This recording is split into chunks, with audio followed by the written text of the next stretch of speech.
আমরা আজকে এই জিনিসগুলো করছি, এগুলো নিয়ে একটু পণ্যের নির্বাচন আসতেছে। আমরা তোমার কাছে ভাই ভোটের দাবি করি।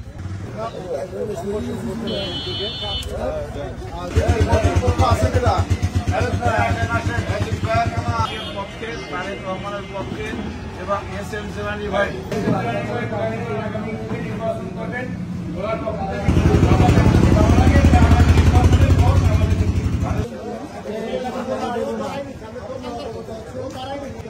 আমরা বেগম জিয়া এবং তারেক রহমানের নির্দেশে এবং এস.এম. জিলানী ভাই পক্ষে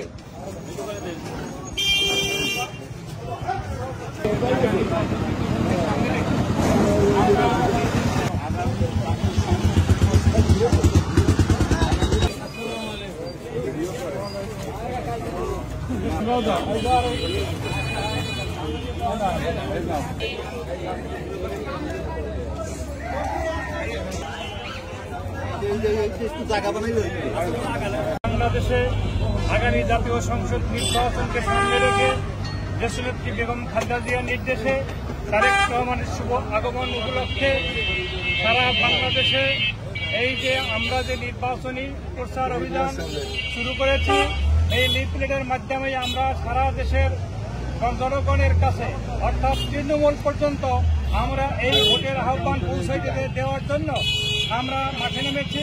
আমাদের ছাত্রদল, যুবদল, স্বেচ্ছাসেবক দল, সমস্ত দলের নেতৃবৃন্দ আমাদের সব মাঠে আছে এবং নির্বাচনের আগ পর্যন্ত ইনশাআল্লাহ সবাই মাঠে থাকবে।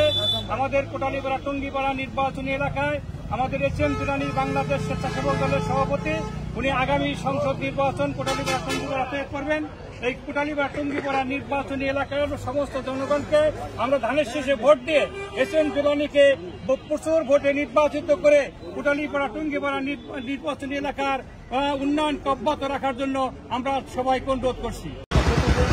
আমরা দল, যুবদল, স্বেচ্ছাসেবক দল, ছাত্রদল সবাইকে ঐক্যবদ্ধ করে আমরা মাঠে নেমেছি এবং এই প্রচারণা পত্র সব ঘরে ঘরে পৌঁছে দিচ্ছি এবং তৃণমূলের প্রত্যেক গ্রামে আমাদের এই দাওয়াত পৌঁছে যায়, যাতে এস.এম. জিলানীর পক্ষে আমরা তাকে আগামী সংসদ নির্বাচনে প্রার্থী করে বিজয়ী করতে পারি এবং এখানে উন্নয়ন অব্যাহত থাকে। এর জন্য আমরা আপ্রাণ চেষ্টা করব এবং মাঠে থাকার জন্য চেষ্টা করব।